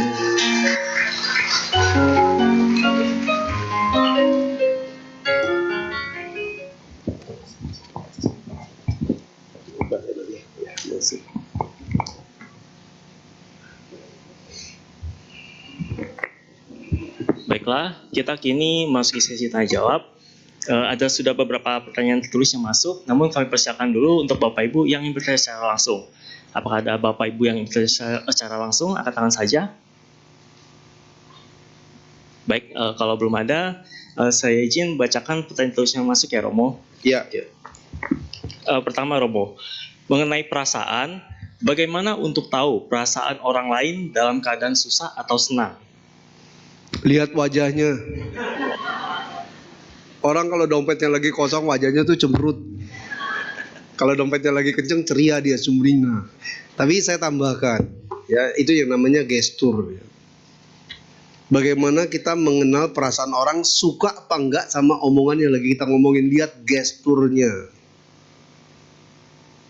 Kalau kita ngomong, dia pura-pura nengok kiri, pura-pura nengok kanan. Kita lagi ngomong, dia ngomong sama si B, artinya dia udah gak mau dengar omongan kita. Stop. Ya, jangan ngomong terus, nggak didengar nanti percuma. Ya, gestur ketahuan kok. Kalau orang seneng ngomongin kita, dia dengerin sampai bengong. Gitu. Saya bicara di sini, saya tahu loh, ada masih menyimak omongan saya apa enggak. Karena begitu udah berisik, ribut, saya udah tahu tema saya nggak cocok. Pasti saya sering pakai humor. Atau saya bikin kejutan supaya orang kedek ke saya lagi. Tapi tadi bagus sih, bengong semua gitu kan. Artinya apa? Saya bisa baca bahwa omongan saya disimak gitu loh. Nah, lihat gestur, ya, ketahuan kok. Perasaan orang senang sama kita enggak, ketahuan kok. Jadi kalau sampai udah ada gestur orang nggak senang sama kita masih ngomong terus. Katakanlah orang itu nggak senang kita ngomong tas 30 juta, kita ngomong terus. Itu di luar nanti kita dicibir loh. Belagu tuh orang. Buru-buru kita harus ngerti ya. Makanya itu tadi saya bilang belajar merasakan perasaan orang lain. Penting itu supaya apa? Kita bisa menjalin komunikasi yang intens. Kita ngomong sepak bola, orangnya kayak cuek-cuek aja. Wah, nggak suka ngomong badminton, dia semangat ngomong badminton kan gitu. Oke. Terima kasih Romo. Yang ini kertas ada 2 pertanyaan Romo. Saya izin satu persatu ya Romo ya. Iya. Om Itofo Romo, saya mau tanya 2 pertanyaan. Yang pertama, apakah orang humble bodhicittanya sudah terbentuk? Orang humble tuh orang yang familiar, akrab, friendly sama siapa aja, ngomongnya enak, makanya dia humble, nggak nyakitin orang, nggak membuat orang tersinggung. Mungkin bodhicittanya sedang berkembang. Salah satu benih bodhicittanya memang dia kembangkan dalam menjalin pertemanan yang baik. Ya, lawan dari orang humble adalah orang yang gampang merengut. Ya, terima kasih Romo. Selanjutnya Romo yang kedua, untuk meningkatkan lagi bodhicittanya orang humble, seperti bagaimana lagi Romo? Yang penting jangan merasa Anda humble. Ya. Orang yang menilai kita humble apa enggak, tapi begitu Anda merasa humble, saya udah humble nih, itu saya pengen lebih baik lagi. Itu cilaka loh. Karena apa? Tanpa sadar ego Anda yang sedang dikedepankan. Saya orang humble nih. Saya tahu arah pertanyaannya ini. Ya. Karena dia kalau saya udah humble terus bagaimana lagi yang harus saya kerjakan? Jangan pernah merasa Anda sudah jadi orang humble. Anggaplah saya orang yang belum pandai berkomunikasi, anggaplah orang saya yang belum bisa familiar sama banyak orang, supaya apa? Saya harus perbaiki. Itu yang paling penting. Karena begitu kita merasa kita sudah humble, kita akan stop loh. Kan berasa saya udah cukup gitu kan. Jangan pernah merasa kita cukup, saya selalu merasa kita kurang. Itu humble yang sebenarnya. Terima kasih Romo. Selanjutnya Romo, Namo Buddhaya Romo, Sang Buddha mengajarkan, jangan bergaul dengan orang bodoh. Pertanyaan saya, bagaimana memperlakukan orang ini dalam 10 cara holistik bodhicitta? Terima kasih. Ada orang terlahir ya untuk punya semangat membangun yang tinggi.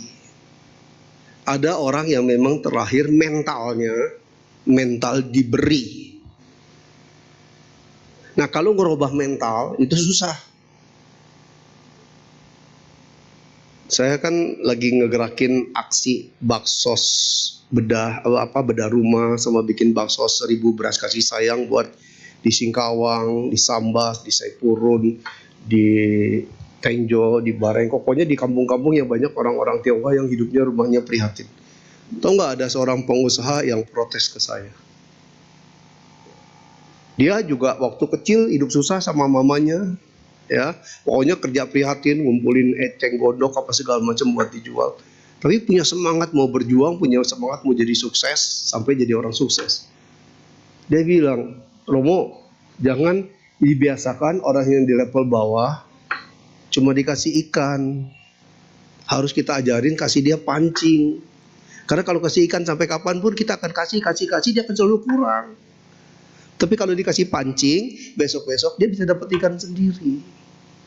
Saya bilang, ini bagus banget, saya setuju. Ini konsep bagaimana kalau kita mau mendidik orang jadi sukses. Tapi yang jadi masalah, banyak orang yang dikasih pancing gak mau mancing. Kalau udah sampai di level ini yang repot. Ya, dikasih pancing diajarin nangkap ikan, alasannya empangnya jauh, sungainya nggak ada ikannya. Orang malas, ya, orang yang memang tidak mau membangun dirinya, alasannya terlalu banyak, sehingga dia nggak action. Nah, terhadap orang yang levelnya memang sudah level mental diberi, ya, bukan mental memberi, memang kita akan susah. Jangankan mengembangkan bodhicitta, mengembangkan hidupnya aja kita udah akan susah itu. Ya. Nah, bodhicitta kan di dalamnya ada semangat buat memperdulikan orang lain, supaya kita bisa peduli sama orang lain. Artinya apa? Kita harus jadi orang sukses, kita harus jadi orang berhasil, supaya kita bisa memberi ke orang lain. Nah, semangat yang di depan ini yang harus kita munculin juga. Buddha, Pangeran Siddhartha bisa jadi Buddha, bisa dengan Tiong, enak-enak dia tinggalin anak bininya ke hutan. Kenapa? Dia yakin anak bininya nggak bakal terlantar. Kenapa? Kaya raya. Jadi harus tetap jadi orang sukses dulu, baru kita bisa berbuat lebih banyak. Nah, semangat untuk sukses ini yang diperlukan mental ya, bukan sekedar budi cita lagi itu. Mental, etos kerja harus kuat. Tapi sekali lagi ada orang yang memang mentalnya itu ya, mentalnya memang mental mau diberi. Nah, kalau selama mentalnya memang cuma mau diberi, dikasih pancing pun dia kagak mau mancing. Nah, itu repot. Ya, gitu ya. Terima kasih Romo. Selanjutnya Romo, selamat siang Romo. Bagaimana cara kita membangun bodhicitta atau pertemanan dengan semua orang? Terus ada statementnya lagi yang mirip seperti yang tadi Romo. Sedangkan kalau tidak salah ajaran Buddha mengajarkan kita untuk menghindari bergaul dengan orang bodoh. Terima kasih. Jadi ini tanya cara membangun bodhicitta pertemanan dengan semua orang Romo. Banyak mendengar, sedikit bicara. Itu resep yang paling utama. Dan bicaralah saat memang kita diperlukan untuk bicara. Mendengarlah saat memang sedang ada orang sedang menginginkan kita untuk mendengar. Kalau kita begitu, kita pertemanan sama siapa aja jalan. Termasuk berteman sama orang bodoh. Makanya kalau berteman sama orang yang dikatakan bodoh, jangan ajak berdebat. Udah tahu dia bodoh, kita ajak berdebat, sama aja kita bodohnya, sama itu. Ya. Jadi ada orang yang levelnya memang ya orang bodoh pengen ngomong, ya itu dengerin aja lah. Terus ngomongnya melenceng, ngomongnya nggak benar, ya karena dia bodoh kan. Terus apakah kita harus debat, kita tahu dia bodoh? Oh iya, kamu pinter ngomong juga ya. Ya udah gitu aja, selesai, tanpa harus kita, intinya tanpa harus kita koreksi. Tetap bisa bergaul tanpa harus kita ketularan bodohnya gitu. Kalau berdebat sama orang bodoh tuh kita jadi lebih bodoh loh. Ya. Terima kasih Romo. Selanjutnya Romo, Namo Buddhaya Romo. Maaf Romo, tolong pencerahannya. Jika ada orang yang tidak suka kita, tapi malah menjelekkan kita kepada orang lain, agar orang lain juga tidak menyukai kita, bagaimana kita harus bersikap? Terima kasih Romo atas pencerahan. Kasihani orang itu. Udah.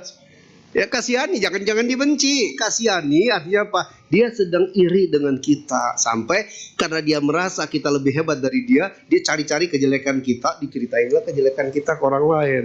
Intinya karena dia sedang iri sama. Kasihani dia, karena dia sedang terbelenggu dengan iri dan dengki. Orang yang sedang terbelenggu dengan iri dan dengki kan batinnya sedang menderita. Karena kita tahu batinnya menderita, masa kita benci dia? Ya kasihanin. Kalau kita kasihanin, kita cincai-cincai aja. Lu mau ngomongin 10 kali ke orang lain, oke aja. Karena yang menilai kita baik atau benar kan bukan omongan dia.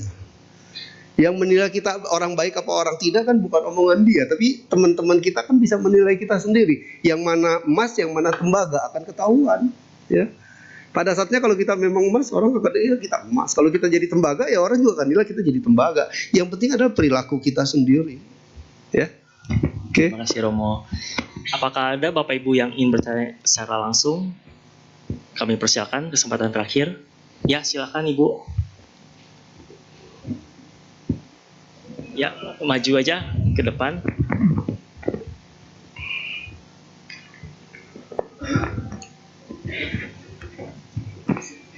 Salam Romo. Iya. Aku mau tanya, bagaimana kan tadi kan aku tanya yang perasaan. Nah, itu bagaimana kalau misalkan seperti yang dokter atau mengenai perasaan yang diterima sama orang lain untuk diri kita sendiri. Nah, untuk mendengarkan dan membicara, itu bagaimana dengan kita menerima dia, tapi dengan sesuai hati kita. Terus? Dan bagaimana kalau misalkan dari pembicara itu harus menerima, tapi seperti yang Romo ceritakan tadi, Romo kan kalau tidak ada klien itu kan berdiam diri dan merenungkan. Nah, bagaimana untuk seperti itu kalau tidak ada pertanyaan dari orang lain, itu kita bisa terima? Intinya bagaimana menerima perbedaan, mungkin pertanyaannya ke situ ya. Bagaimana menerima sesuatu yang berbeda dengan selera kita. Iya. Kan kalau bodhicitta kan bukan untuk kita, ya, tapi untuk dia. Iya. Kalau untuk kita nggak cocok, ya anggap aja kita mendengar sesuatu informasi. Tapi bagaimana kita membuat dia bahagia, kan harus dibalik. Kalau misalkan kita membuat orang bahagia, untuk ke diri kita sendiri itu harus bagaimana? Ini yang paling masalah, saya langsung gini dah. Ini yang sensitif itu ngomong cinta. Cinta. Orang pengen dicinta. Betul kan? Iya. Kadang-kadang kita mencinta luar biasa, tapi kita tidak dicinta. Kurang lebih ke situ dah ya. Iya. Artinya apa? Nah, bagaimana ini batin kita supaya walaupun orang tidak mencintai kita, tapi kita tetap bisa mengembangkan cinta. Maka konsepnya jangan, ini ada konsep yang salah. Orang kalau kenalan dari mata jatuh ke hati disebutnya apa? Jatuh cinta. Dari mata, serok, chemistry ada, terus masuk ke hati disebutnya apa? Jatuh cinta. Jatuh cinta. Nah, ini yang cilaka. Jatuh cinta. Iya, jatuh loh. Masa mau mengembangkan cinta harus jatuh dulu? Kan Buddha mengajarkan untuk peduli terhadap diri Iya, sendiri, tapi baru jangan kita jatuh. peduli terhadap orang lain. Jangan jatuh. Jadi kalau mencinta jangan jatuh cinta. Sakit hati kalau jatuh loh. Gampang jatuh. Harus ngomongnya apa? Bangun cinta. Kalau bangun cinta kita nggak akan sakit hati walaupun dia nyakitin kita. Tapi kalau jatuh cinta, giliran dia nyakitin kita jatuh beneran. Ya, bangun cinta. Nah, itu kurang lebih bangun komunikasi. Bukan senang apa nggak senang. Ya, kewajiban kita membangun komunikasi. Nah, tadi kan ada banyak-banyak. Kepada siapa yang komunikasi nyambung, lanjutkan. Yang komunikasi nggak nyambung, sebatas kita mendengar. Jangan disimpan di hati, kan gitu. Kalau disimpan di hati, ya itu. Jatuh cinta, kesannya bagus, tapi jatuh loh. Bangun cinta, nggak ada jatuhnya. Bangun komunikasi, ya. Saat lagi Romo. Itu kan tadi kan mengenai masih perasaan ya. Ketika kita mendengarkan orang lain dan seperti Romo, seperti pembicara pada saat ini, apakah harus dengan menerima sebuah upah atau bayaran? Padahal diri kita kan memberikan dan menerima sesuai dengan apa yang sudah ada kan. Dan kita kan tidak tahu apakah keadaan orang yang bertanya itu dalam keadaan susah atau senang, kan diri kita tidak tahu. Ada profesi, ya, kita juga harus mengedepankan ajas profesionalitas. Ya, kalau kita sudah menciptakan diri kita sebagai profesional, jangan kita jadi seorang amatir. Saya harus ngomong, saya pembicara profesional. Kalau saya ngomong Hong Shui, ya, kalau saya ngomong Feng Shui, BCA, beberapa bank, ya, tiap Sinja tuh booking saya roadshow kemana-mana, saya isi seminar di para nasabah prioritas, saya dibayar. Dan saya punya tarif. Karena apa? Itu profesi saya. Tapi karena saya sudah terbiasa jadi pembicara yang profesional, giliran bicara di wihara yang kagak ada tarifnya, saya tetap harus profesional. Nggak boleh gara-gara di sini kagak ada tarifnya, ya, maaf kalau dia hitung tarif kan jomplang. Tapi saya harus tetap bicara sebagai pembicara yang profesional. Nah, disitulah intinya, menjaga profesionalitas. Jangan hanya gara-gara nggak dibayar kita merusak profesionalitas kita, nggak boleh. Di sini jadi pembicara yang baik, di sini jadi pembicara baik, di sini pun harus tetap jadi pembicara yang baik. Itu prinsipnya harus seperti itu. Jadi jangan dibalik, gara-gara ini bayarnya gede, wah gua ngomongnya semangat. Ini bayarnya kecil, gua ngomongnya slow. Ntar yang kagak dibayar jadi lagu Bengawan Solo. Kalem banget, tidur semua di sini.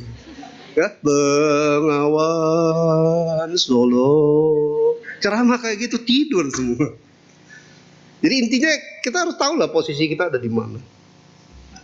Ya, mau jadi sebagai pembicara, mau jadi host, jadilah host yang profesional. Mau jadi salesman, jadilah salesman yang profesional. Mau jadi manajer, jadilah manajer yang profesional. Itu kan. Ya, kalau kita memprofesionalkan diri kita nggak ada masalah dengan. Terus kalau saya udah mendeklar jadi pembicara profesional. Buat saya pantang kalau saya ngomong ada orang berisik. Kalau berisik juga, saya harus punya trik bagaimana supaya dia jadi nggak berisik. Nah, itu namanya profesional. Tapi selama ini sih kalau saya ngomong di sini adem, tenang, diem. Tepuk tangan buat Anda. Ya? Iya. Oke. Terima kasih Romo. Yuk.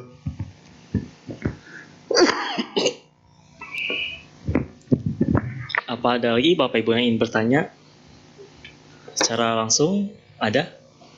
Oh, tidak ada. Atau ada pertanyaan tertulis yang saya lewatkan? Oh, Ibu, silakan.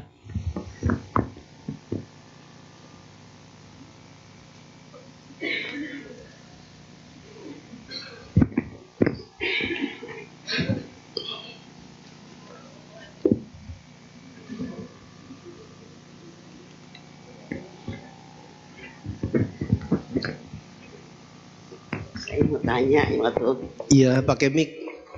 waktu di Bedeng, Bapak Waktu? bilang Waktu? di Bedeng dekat itu apa Koko Sapara, Iwan. Oh iya, di Tapi Kerendang. yang sama Rudi. Saya minta, Pak, apa saya dua? Kemarin ada yang cinci kemarin, kata udah nyumbang, tapi nggak ada berhasil katanya ya kemarin bilang. Nggak jelas sih maksudnya kemarin apa? Masa yang cinci ada yang kemarin saksi. Dia bilang saya udah sumbang kemana-mana, tapi dia ada musibah terus. Oh, Ya, maksudnya udah berbuat baik kemana-mana, Iya. tapi musibah banyak Ya, yang kemarin terus. Ci. Nah, saya kan minta sama Bapak, Pak bagaimana saya bisa doa baca palita cucu saya memasang implan itu. Ada duit cuman kurang. Nah, kita baca Bapak kan diajarin nih waktu di Bedeng. Baca palita kata gitu kan. Saya baca cuma tiga hari gitu ya. Saya disumbang cucu saya implan. Sama mantu saya kupingnya. Itu udah satu mobil. Artinya gini, baca parita karma baik langsung muncul Ya. gitu. Ya, Bagus. 3 hari, bagus. Pak. Itu yang Ci yang kemarin ngomong, dia sumbang kemana-mana ziarah, tapi tetap aja katanya nggak ada imbalannya katanya. Artinya Kemarin tuh, udah ini hoki. Ya. Hokinya Nah, ini Bapak udah juga- kuat. Dia belum hoki. ya bahkan juga waktu di wedding, coba baca palita. Nah, Siapa terus tahu sudah bisa suruh baca Bapak palita ajar belum? itu. 3 hari Pak saya, Iya, enggak, dia disuruh baca parita belum? nggak tahu yang kemarin bilang. Jadi Bapak bilang, dia baca palita Dan saya 3 hari Pak. Ya udah, ini satu kesaksian ya. Ini bukan bertanya, kesaksian ya. Ya, ini Punya masalah, Bapak ini yang operasi yang anak, ngajarin. inflamasi, nggak ada duit, tapi gara-gara Iya. baca parita Sama 3 hari kuping, ada yang sama donatur. kuping mantu saya. Itu implannya udah 1 mobil itu. Ya udah, Orang biara sip. sini. Bersyukur, Bapak yang ya. ngajarin. Bapak Gus Dur yang ngajarin saya. Iya, bersyukur Di ya, wedding, karma ya. baiknya Makasih, berbuat Pak, ya. cepat Ya. ya. Oke. Kalau yang urusan dia, biarin urusan dia lah ya.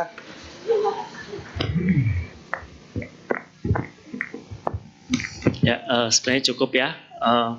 Romo, apakah ada closing statement ataupun doa yang ingin disampaikan? Boleh buat penutup ya. Baiklah Bapak Ibu, terima kasih. Ya sekali lagi selamat Waisak 2568 Buddhist Era.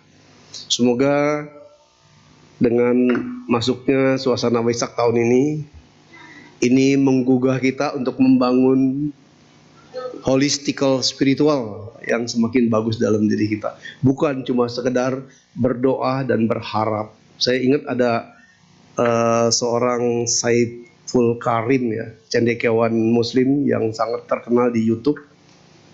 Dia pernah cerita bahwa suatu hari Gus Dur ditanya di gedung DPR, Gus, kenapa orang kalau berdoa selalu ngomongnya di depannya tuh selalu, mari kita panjatkan doa dan puji syukur. Gus Dur jawab, ya kan ditanya kenapa kalau berdoa dimulai dengan mari kita panjatkan doa dan puji syukur. Kita juga gitu. Mari kita panjatkan doa dan puji syukur kepada Buddha, para bodhisattva gitu kan. Gus Dur jawabnya apa? Karena doa dan puji syukur nggak bisa manjat. Makanya kita harus panjatkan. Artinya apa? Doa akan sia-sia kalau kitanya nggak berjuang memanjat apa yang ingin kita capai, apa yang mau kita tuju.